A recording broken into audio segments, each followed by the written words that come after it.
오늘 우리에게 주시는 하나님의 말씀 함께 보십니다. 신약성경 누가복음 19장 28절부터 48절까지 말씀 함께 보시겠습니다. 28절부터 한 절씩 나누어서 읽겠습니다. 예수께서 이 말씀을 하시고 예루살렘을 향하여 앞서서 가시더라.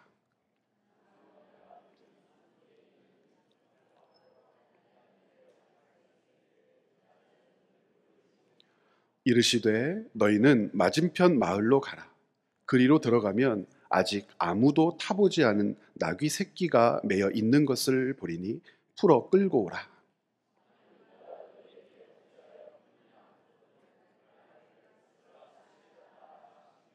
보내심을 받은 자들이 가서 그 말씀하신 대로 만난지라.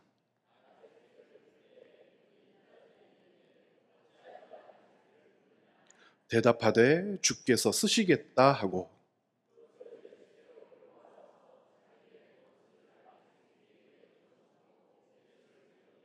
가실 때에 그들이 자기의 겉옷을 길에 펴더라.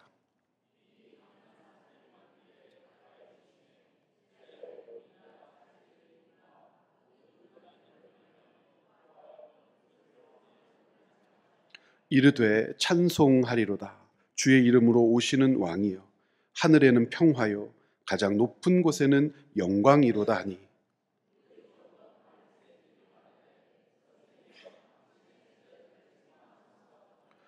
대답하여 이르시되 내가 너희에게 말하노니 만일 이 사람들이 침묵하면 돌들이 소리 지르리라 하시니라.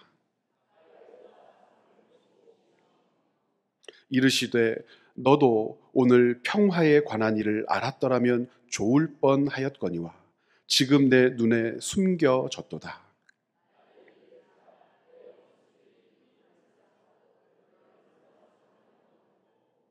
또 너와 및 그 가운데 있는 내 자식들을 땅에 메어 치며 돌 하나도 돌 위에 남기지 아니하리니 이는 네가 보살핌 받는 나를 알지 못함을 인함이니라 하시니라.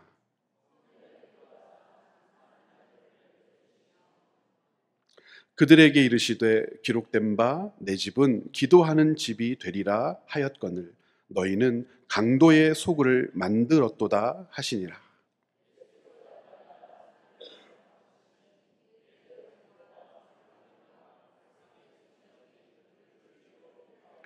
함께 읽겠습니다. 백성이 다 그에게 귀를 기울여 들으므로 어찌할 방도를 찾지 못하였더라. 아멘. 누가복음에는 여행 단락이 있다고 여러분에게 말씀드렸지요. 여행 단락. 누가복음에서 가장 큰 많은 분량을 차지하고 있는 단락, 여행 단락이라고 말씀드렸는데, 여행 단락이 어디에서 시작된다고 그랬죠? 9장 51절부터 시작해서 드디어 오늘 여행 단락이 끝난 후에 예수님께서 예루살렘에 들어가신 장면을 저와 여러분들이 함께 읽었습니다. 여행 단락은 어디에서부터 어디까지의 여행 과정을 기록하고 있다고 말씀드렸던가요? 갈릴리를 떠나서 예루살렘에 입성하는 과정에서 예수님께서는 그 과정을 통하여 하나님의 나라를 가르치시고 하나님 나라에 합당한 당신의 백성이 누구인지를 찾으시고 보이시고 그 백성들을 부르고 돕도록 제자를 세워가시는 과정을 우리는 이 여행 단락 안에서 확인할 수 있다고 말씀드렸습니다. 그러면 여러분, 이 여행 단락의 마지막 이야기가 무엇인지는 혹시 기억나시나요? 어제 말씀 묵상하셨고 우리 또 정찬호 목사님을 통해서 금요일 날 설교도 들으셨을 텐데 어떤 이야기인지 기억나십니까? 열 문화의 비유라고 하는 것 여러분 읽어보셨죠? 열 문화. 그러니까 성경 동전 단위 가운데, 그러니까 화폐 단위 가운데에 문화는 조금 낯설죠. 우리 5달란트의 비유, 2달란트의 비유, 달란트의 비유는 기억하는데 문화의 비유는 조금 낯설죠. 열 문화의 비유만 어제 말씀을 통해서 읽으셨나요? 또 하나의 이야기가 있죠. 함께 있었던 사람들 중에서 귀인, 왕이 될 사람을 기뻐하지 않아서 그 사람을 원하지 않아서 그 사람이 왕이 되지 못하도록 방해하는 백성들의 이야기까지 여러분들 어제 말씀을 통하여 읽었습니다. 생각해 보셔야 합니다. 길게 설명드릴 수 없어서 짧게 설명을 드리겠습니다. 열문화의 비유에 속해 있는 그 이야기들은 무엇을 보여주는 것이냐면 여행 단락의 마지막에 그 이야기를 배치시켜서 예수 그리스도께서 입성하실 예루살렘의 상황을 우리로 하여금 미리 보게 하는 겁니다. 우리는 누가복음을 통해서 예수님이 하나님의 나라를 가지고 오신 하나님 나라의 주인이라고 하는 것을 확인할 수 있었죠. 하나님 나라의 통치자셨습니다. 하나님께서는 예수 그리스도를 통하여 당신의 나라를 다스리는 왕 되게 하셨죠. 예수님은 하나님 나라의 왕이시죠. 그런데 그 왕을 환영하지도 않고 기뻐하지도 않고 오해하고 그 왕을 거절하는 사람이 있을 거라고 말씀하시는 거죠. 그리고 그 나라에는 충성되고 아름다운 일꾼들이 많을 것 같지만 10명의 제자들에게 각각 한 문화씩을 나누어 주었어도 주인, 왕이 기뻐하고 왕이 세우고 왕이 합당하다 말할 수 있는 자는 적다라고 하는 것을 가르쳐 주는 거죠. 두 사람만이 왕에게 칭찬받았습니다.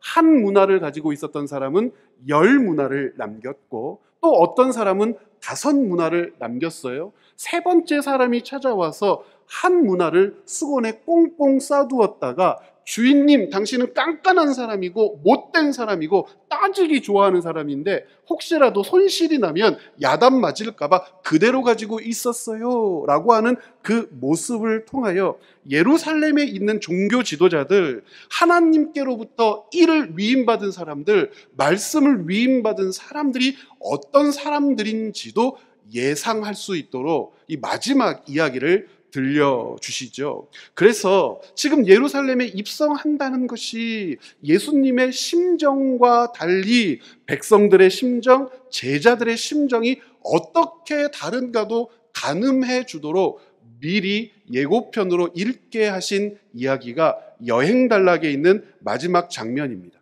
이 여행 단락에서 마지막 장면에서 주목해야 될 두 구절을 여러분 확인하면서 오늘 말씀을 살펴보았으면 좋겠는데요. 제자들은 어떤 심정으로 예수님과 함께 여행했고 예루살렘에 들어가려고 하고 있을까? 19장 11절 말씀 우리 같이 한번 읽어보겠습니다. 함께 읽어보죠. 그들이 이 말씀을 듣고 있을 때에 비유를 더하여 말씀하시니 이는 자기가 예루살렘에 가까이 오셨고 그들은 하나님의 나라가 당장에 나타날 줄로 생각함이더라. 문장을 분석해 보셔야 됩니다. 지금 무슨 이야기죠? 그들이 이 말씀을 듣고 있을 때에 비유를 더하여 말씀하신 이 말씀은 삭개오의 비유입니다. 세리가 어떻게 아브라함의 자손이 되었는지, 세리는 부자인데 부자는 절대 구원받을 수 없다고 예수님이 말씀하셨는데 직접 말씀하신 그 부자가 구원받는 원리를 가르치시는 장면이었어요. 그때에 비유를 더하여 말씀하신다고 되어 있습니다. 이 더한 비유가 열 문화의 비유죠. 왜 이 비유를 말씀하시냐면 예수님이 예루살렘에 들어가셔야 하니까 이 비유를 말씀하신다는 뜻이에요. 그리고 제자들은 예루살렘에 들어가는 예수님의 모습, 예루살렘에 들어가는 자기들이 취할 모습에 흥분해서 무엇을 바라보고 있다고 했습니까? 당장에 하나님의 나라가 나타날 거라고 생각하고 있다는 거예요. 당장에 하나님의 나라. 그러니까 제자들은 예수님이 예루살렘에 들어가시면 당장에 하나님의 나라가 나타난다고 하셨는데 그렇게 생각하고 있기 때문에 열 문화의 비유와 왕을 환영하지 않는 백성의 비유를 들어야 한다는 거예요. 백성들은 지금 예수님이 예루살렘에 들어가시면 예수님 곁으로 사람들이 몰려들 거고 예수님이 모든 판을 뒤집어 버리실 거고 예수님께서 로마의 군대들을 물리쳐 버리실 거고 저 악한 헤롯 대왕의 아들들을 몽땅 다 절단내 버리실 거고 저 악한 종교 지도자들 혹은 돈에 미쳐 날뛰었던 간악한 자들을 모두 붙들어 끌어내려 버리실 거라고 흥분해 있었기 때문에 이 비유를 들어야 한다는 거예요. 무슨 뜻이냐면 그곳에 들어가면 예수님을 환영하고, 누구처럼 환영하지 않고요, 제자들처럼 환영하고, 갈릴리에서부터 예수님과 함께 여행하면서 예수님이 하신 일을 목격하면서 예루살렘에 들어가면 엄청난 일이 있을 거야 하고 기대했던 사람들이 갈릴리에서부터 예수님과 함께 내려오고 있는 거예요. 여러분, 착각하고 오해하지 말아야 할 것이 무엇이냐면, 예수님이 나귀를 타고 예루살렘에 들어가실 때 사람들이 겉옷을 벗었다고 그랬잖아요. 겉옷을 벗은 사람만 있는 게 아니라 종려나무 가지를 꺾어가지고 흔든 사람도 있었다고 그랬잖아요. 누구였겠어요? 어디 살았던 사람들이겠어요? 많은 사람들이, 예루살렘 거민들이 그렇게 했다고 생각해요. 아니에요, 여러분. 누가 그렇게 했냐면 예수님과 함께 여행하면서 예수님이 하신 일을 목격했던 사람, 소문을 들었던 사람, 근처에서 예수님과 합류했던 지방 사람들이지, 예루살렘 사람들이 성 밖으로 나와서 예수님을 환영한 것 아니에요. 왜 그렇게 이해해야 하냐면, 열 문화의 비유에서 자기의 뒤인이, 왕이 될 자가 돌아오실 때에 왕위를 받고 오실 것인데, 그 안의 백성들은 그 왕을 어떻게 하지 않았다고 그랬습니까?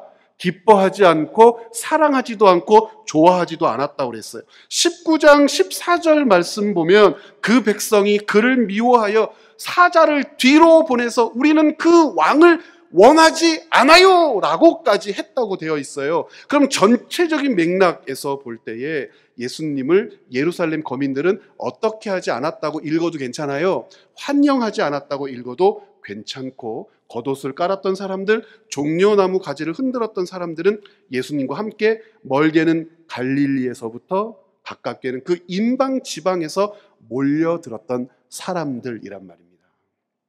예수님은 들어가시면 환영받지 못한다는 것을 제자들에게 가르치고 싶으셨어요. 이 사람들은 나를 기뻐하지 않는다는 것을 제자들에게 가르치고 싶으셨어요. 내가 이곳에 들어가는 것은 너희들이 원하는 하나님의 나라를 주기 위해서가 아니라는 것을 제자들에게 가르치고 싶었어요. 성실하고 충성스럽고 진실된 종만 참여할 수 있는 하나님의 나라, 10고울을 남기고 5고울을 남긴 제자는 10 중에 2밖에 되지 않아요. 한 문화를 가지고 있었던 제자들이 아마 대부분이었을 거예요. 하나님께서 기뻐하시는 나라와 제자들, 또 예루살렘 거민 종교 지도자들이 기뻐하고 원하는 나라가 얼마나 다른 것인지를 예수님은 가르치고 싶으셨던 겁니다. 그래서 오늘 이야기가 시작되는 겁니다. 여러분, 오늘 이야기를 보면 19장 36절부터 37절 제가 읽어볼게. 다시 한번 보세요. 가실 때에 그들이 자기의 겉옷을 길에 펴더라. 여기서 말하는 그들은 누구입니까? 제자들일 것이고, 예수님과 함께 동행하며 가까이 예루살렘으로 나아갔던 사람들일 것입니다. 37절 같이 한번 읽어볼까요? 이미 감난산 내리막길에 가까이 오심에 제자의 온 무리가 자기들의 본바 모든 능한 일로 인하여 기뻐하며 큰 소리로 하나님을 찬양하며. 여러분, 제 말이 맞지요? 이 사람들이 예수님을 기뻐하고 찬양하며 환호하고 소리 지르는 것은 본 목격자들인 거예요. 증인들인 거예요.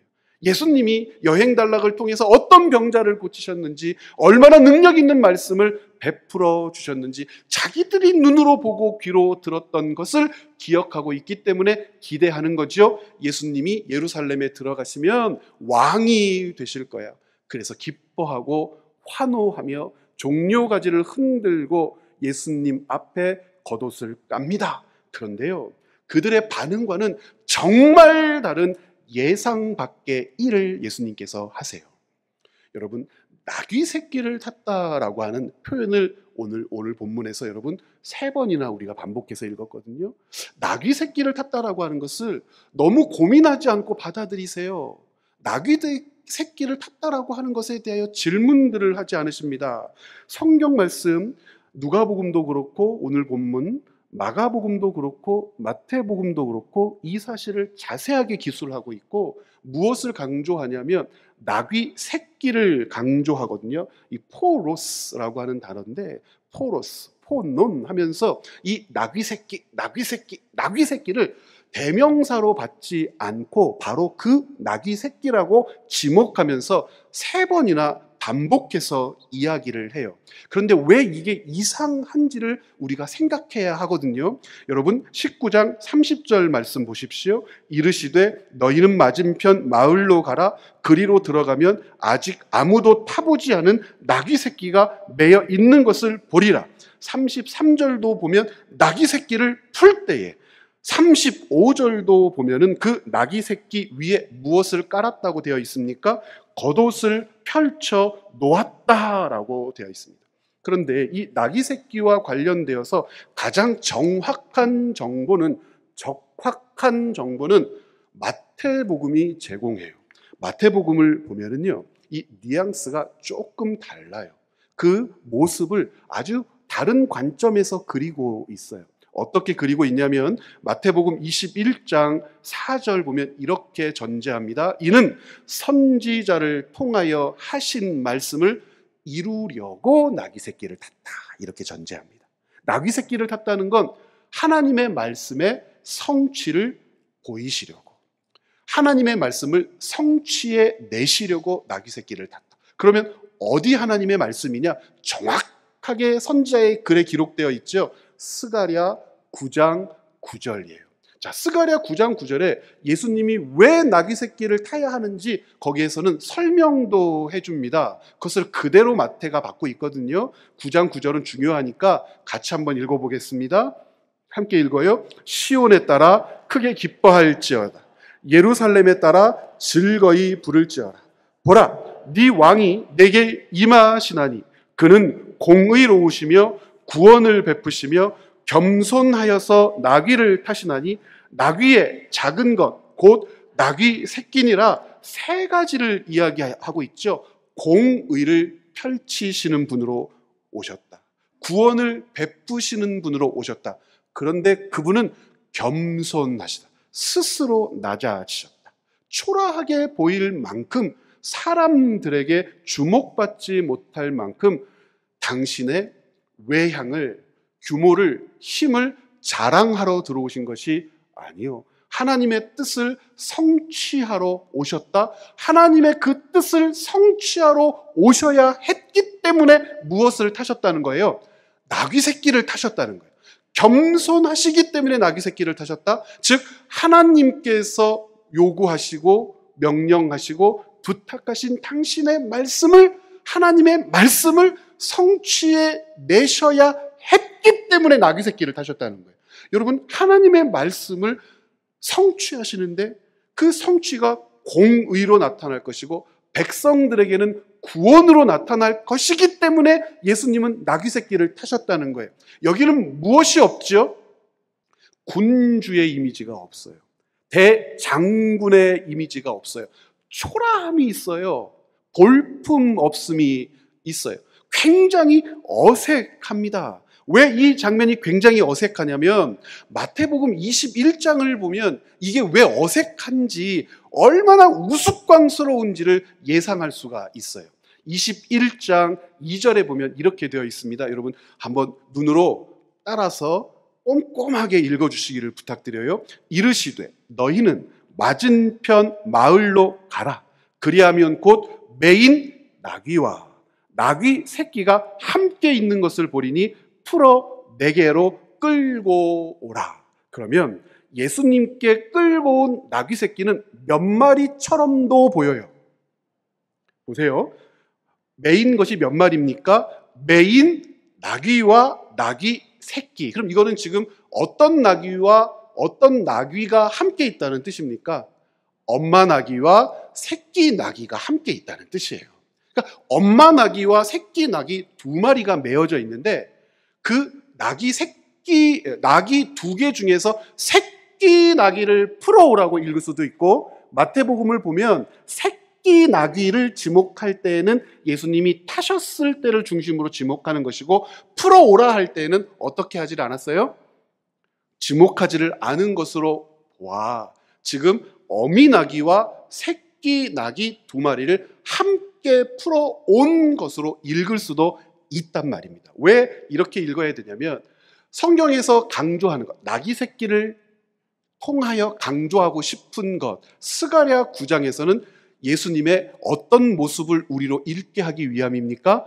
겸손함, 하나님의 뜻에 순종함, 하나님의 뜻을 받들려는 아들의 모습을 강조하기 위해서 새끼 나귀를 타셨다라고 되어 있어요. 이게 첫 번째로 강조하는 것.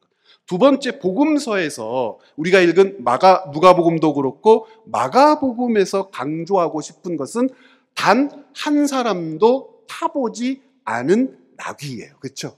새끼 나귀. 그러면 사람을 태워보지 않은 새끼 나귀에 예수님이 처음 타시는 거예요. 어떤 일이 벌어질 것 같습니까? 여러분 말 타보셨어요? 잘 훈련된 말도 제주도 같은 데서 5,000원 주고 15분을 타더라도 한 바퀴 돌 때 무섭습니까? 안 무섭습니까? 무섭잖아요. 잘 훈련된 말도 이렇게 앞에서 이것을 끌고 잡아줘도 무섭거든요. 그 훈련되지 않고 한 번도 사람을 태우지 않은 말. 그리고요, 이 새끼가 마태복음에 보니까 어미 나귀와 같이 있었다는 것으로 보면 아직 무엇을 떼지도 않은 것 같아요. 젖을 떼지 않았을 가능성이 커요. 아직 혼자 독립적으로 초를 먹든지 혹은 풀어 방목하든지 그럴 만한 상황이 아니었던 것이 분명하고, 세 번째, 한 번도 타지 않았다라고 하는 것으로 보아 사람이 타지 않았으면 거기에 짐도 실지 않았겠지 하고 자연스럽게 이해하는 것이 그것이 보편적이지요. 자연스럽게 그렇게 이야기하면 짐이나 사람은 주로 어떤 나귀가 담당하고요, 어미 나귀가 담당하고, 새끼 나귀는 아직 어미 젖을 먹으면서 그 곁에 있었단 말이에요. 그런데 굳이 성경은 예수 그리스도께서 그 나귀 새끼를 타셔야 한다고 이야기하고 있는 거예요. 그럼 이 나귀 새끼를 탄다는 것에 대하여 스가랴가 강조하는 것은 겸손함이었어요. 겸손함을 통하여 나타날 일이 무엇이었죠? 하나님의 공의와 구원이었어요. 그러면 하나님께서 베푸시는 공의와 구원이 메시아의 겸손함으로 나타난다는 것을 백성들이 이해할 수 있었을까요? 깨닫고 이해해야 되는데 1세기 당시, 예수님 당시 이스라엘 백성들은 공의와 구원이 겸손함으로 나타난다고 믿지를 않았어요. 공의와 구원이 메시아를 통하여 나타난다고는 믿었어요. 그런데 무엇을 통하여 나타난다고는 믿지 않았어요? 겸손함과 작아짐과 낮아짐으로 나타난다고는 믿지 않았어요. 하나님께서 메시아를 보내셔서 이 땅에 공의를 펼치실 것이다, 이 땅에 구원을 펼치실 것이다 했을 때 공의의 대상은 자신들이 아니라 누굽니까? 로마, 이방인들, 하나님의 대적들에게는 심판의 공의로 나타나고, 자기들에게는, 이스라엘 백성들에게는, 유대인들에게는 무엇으로 나타납니까? 구원으로 나타난다고 믿었습니다. 우리에게는 구원, 저들에게는 공의로운 심판. 그러면 겸손하게, 작아져서 초라하게, 우스꽝스럽게 보이는 메시아가 그 일을 감당했겠습니까? 이 인상 비평 가운데에 그렇게 감당할 수 없다고 믿었던 유다 백성들, 그렇게 감당할 수 없다고 믿어야만 위로받을 수 있는 유다 백성들의 상황이 있었단 말이에요. 페르시아의 지배를 받았어요. 바벨론 지배가 끝나자, 페르시아가 끝나자 헬라의 지배를 받았어요. 헬라의 지배가 끝나서 조금 숨통 좀 튀어볼까 그랬더니 로마의 지배를 받았어요. 그들 앞에 메시아가 겸손한 왕으로 오신다고요? 하나님 앞에 겸손하고 낮아지고 작아진 분으로, 섬기는 분으로 오신다고요? 용납할 수가 없었죠. 스가랴 9장 9절에 분명히 기록되어 있었지만 그들은 그와 같은 메시아를 원하지 않았어요. 어떤 메시아를 원해요? 대장군이요, 강하고 힘 있는, 능력 있는 군주요. 그렇기 때문에 열 문화의 비유에 등장하는, 누가복음 19장 14절에 등장하는 일이 예루살렘에서 벌어지는 거예요. 우리는 저 사람을 왕으로 원하지 않으니까 왕되지 못하게 해주세요. 백성들은 아는 거예요. 그 사람이 왕이 되면 어떤 통치를 펼치신 거에 대해서. 그들이 원하는 통치를 펼친다면 그 귀인이 왕 되는 것을 막았겠어요? 그 귀인이 자신들을 통치하는 것을 막았겠어요? 우리가 그토록 원하는 귀인이 우리의 왕 되신다는데 나팔을 불고 춤을 췄겠죠. 그런데 원하지 않고 기뻐하지 않고 그 귀인을 사랑하지 않으니까 뒤로 사신을 보내요. 이건 반역이죠. 반역입니다. 내란죄가 얼마 전에 종식이 됐는데 내란 행위예요. 자신들이 사신을 왕 임명권자에게 보낸다는 게 이게 말이 됩니까? 원하지 않는다는 것은 그의 통치를 기뻐하지 않는다는 거예요. 그의 통치를 우리는 받아들일 수 없다는 뜻입니다. 전체를 정리해 볼게요. 이스라엘 백성들은 겸손한 왕을 원한 거 아니에요. 하나님께 순종하는 겸손한 왕을 그들은 기대하거나 기다리지 않았어요. 그러나 스가랴는 분명하게 예언하죠. 그분은 공의를 펼치실 것이고 그건 그분을 통하여 구원이 이루어지게 될 것인데 그분은 하나님의 말씀을 성취하시고 말씀에 순종하시는 겸손함으로 그 일을 이루실 거다. 백성들의 눈에는 들리지도 않았고 보이지도 않았고 이것이 메시아 대망 구절이라고 여겨지지도 않았던 겁니다. 예수님의 속이 어떠셨겠어요? 열무나의 비유와 그 귀인을 왕 되게 하지 않으려는 백성의 비유를 통하여 제자들에게 말씀하시는 거예요. 사람들은 우리를 환영하지 않을 거야. 결국 나를 거절하고 반대할 거야. 왜냐하면 나는 하나님의 말씀을 수종들어 그 말씀을 성취하려고 내 목숨까지도 내놓아야 하니까. 그런데 말이다, 너희들도 나를 원하지 않을 거야 라고 앞에 여행 단락에 예루살렘 입구에서 행하신 마지막 가르침을 통하여 예루살렘에서 이루어질 일을 말씀해 주신 거죠. 물어볼게요. 나귀를 타고 뒤뚱거리는데 어른 나귀를 타도 우스꽝스럽거든요. 새끼 나귀. 한 번도 사람을 태워보지 않은 새끼 나귀. 그런데 그 새끼 나귀는 절대 움직이려고 하지 않을 거예요. 그래서 어미 나귀를 함께 끌어왔던 것으로 보여요. 자, 어미 나귀가 한 마리가 옆에 있어요. 그래야 새끼 나귀도 함께 오죠. 그런데 어디에 타야 그래도 그나마 괜찮아요? 어미 나귀. 두 마리가 같이 있으면 어미 나귀를 끌어와야지. 새끼 나귀를 끌어온 것은 두 마리를 다 끌어왔다는 뜻이에요. 그런데 예수님은 어느 나귀에 오르셨어요? 새끼 나귀에 오셨어요.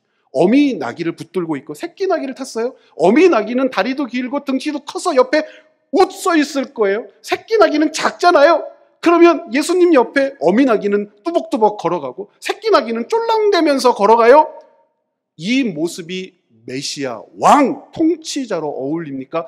백마를 타고 호령하며 투구를 쓰고 번쩍거리는 검을 어깨에 턱 걸치면서 전진이라고 하는 모습이 어울립니까? 어떤 모습이 왕, 메시아, 군주, 공의와 구원을 베풀 하나님의 메시아로서 어울리는 모습이냔 말입니다. 뒤뚱뒤뚱 제대로 걷지도 못하는 새끼 나귀. 예수님은 지금 그 새끼 나귀를 사람들로 보게 함으로 외치시는 말씀이 있는 거예요. 여러분, 오늘 2부 예배 시간에 우리가 성례를 베풀지 않습니까? 다음 주에는 성찬을 나눕니다. 성례, 세례와 성찬은 눈으로 보는 하나님의 말씀이라고 우리가 불러요. 기록된 말씀, 선포되는 말씀, 그리고 눈으로 보는 말씀이 있다고 교회는 믿습니다. 성례는 눈으로 보는 하나님의 말씀이거든요.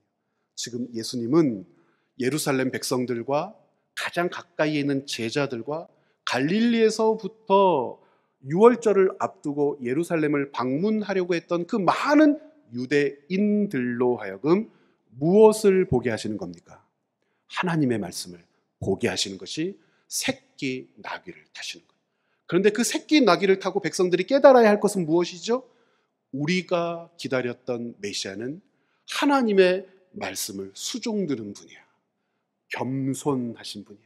스스로 작아지고 낮아지고 자기를 버리심으로 우리에게는 구원을, 세상 만민에게도 구원을, 그리고 죄와 악은 심판하시는 공의를 이 땅에 가지고 오시는 하나님 나라의 주인이시여 라고 깨달았을까요? 예수님은 지금 말씀을 성취해 내시고 그 말씀을 눈으로 목격하게 하셨는데, 백성들은 예수님이 타신 새끼 나귀와 새끼 나귀에 올라서 뒤뚱거리며 어미 나귀와 함께 나란히 가고 있는 그 우스꽝스러운 모습을 보면서 스가랴 9장 9절에 있는 겸손한 왕, 겸손한 메시아, 하나님의 뜻을 수종들어 이곳에 도착하신 분을 만나야 하는데, 그 백성들이 한 짓이 뭐죠? 겉옷을 땅바닥에 깔고 종려 나무가지를 흔들었고요. 밖에 있는 자들은. 안에 있는 자들은 당황하며, 안에 있는 자들은 이 일이 도대체 무슨 일인가 하여 모여들되, 결국에는 누구의 말을 좇게 됩니까? 종교 지도자들의 말을 좇게 되죠. 종교 지도자들의 말을 좇아 결국 재판정에서 최후 심판이 이루어질 때 그들 모두는, 예루살렘 거민과 예루살렘에 방문했던 유대인들 모두는, 즉 이스라엘 백성들 모두는 예수 그리스도를 거절합니다. 여기에서 우리가 오늘 마지막에 살펴야 할 중요한 주제가 있는 겁니다. 여러분, 신뢰라고 하는 것에는 두 가지의 전제가 있어요. 저는 이 모습을 볼 때마다 제 스스로를 볼 때도 깜짝깜짝 놀라요. 무엇인가를 신뢰한다고 할 때, 어떤 사람을 신뢰한다고 할 때, 어떤 날짜를 신뢰한다고 할 때, 어떤 대상을 신뢰한다고 할 때, 그 신뢰의 대상과 맺은 인격적인 관계, 아름다운 질서, 서로에게 선물해주는 유의, 이런 것들이 전제될 때도 있지만, 많은 부분 무엇인가 될 거야, 그 사람이 나를 위하여 뭘 해줄 거야, 그렇게 되고야 말 거야 라고 고백하는 그 신뢰의 전제에는 욕망이 있을 수도 있습니다. 욕망이 전제된 신뢰도 있을 수 있어요. 제자들이 그랬고요. 갈릴리로부터 예수님과 함께 동행했던 유다 백성들이 그랬어요. 예수님을 향하여 왕이 되어 주십시오 했던 때가 언제인 줄 아십니까? 오병이어 사건이 끝나자마자예요.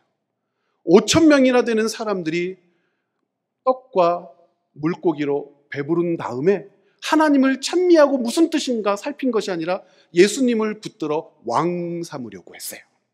백성들은요, 예수님을 바라보며 우리의 왕 되실 분이라고 철저히 믿었고, 백성들은 예수 그리스도께서 우리를 다스릴 통치자라고 예수님을 신뢰했어요. 그러니까 예루살렘으로 들어갈 때 뒤뚱거리며 우스꽝스러운 나귀를 타고 계시는 예수님에게서 겸손을 보지 않고 대장군의 모습을 본 거예요. 눈에 뭐가 쓰인 거죠.